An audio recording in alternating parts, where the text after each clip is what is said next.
My message is that we'll be watching you.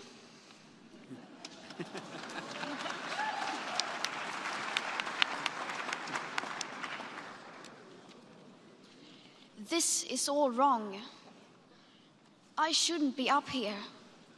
I should be back in school on the other side of the ocean. Yet you all come to us young people for hope. How dare you? You have stolen my dreams and my childhood with your empty words, and yet I'm one of the lucky ones. People are suffering, people are dying, entire ecosystems are collapsing.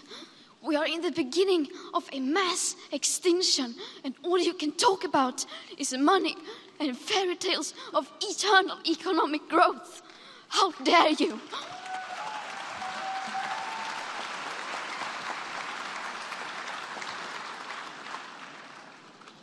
For more than 30 years, the science has been crystal clear.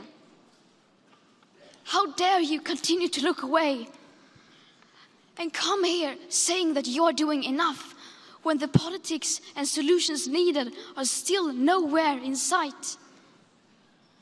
You say you hear us and that you understand the urgency. But no matter how sad and angry I am, I do not want to believe that.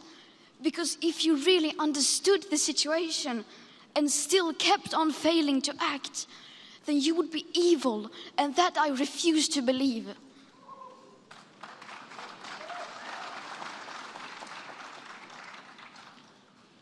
The popular idea of cutting our emissions in half in 10 years only gives us a 50% chance of staying below 1.5 degrees and the risk of setting off irreversible chain reactions beyond human control.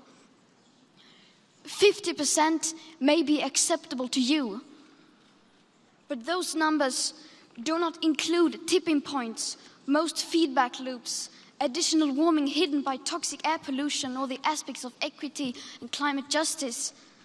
They also rely on my generation sucking hundreds of billions of tons of your CO2 out of the air with technologies that barely exist. So a 50% risk is simply not acceptable to us, we who have to live with the consequences.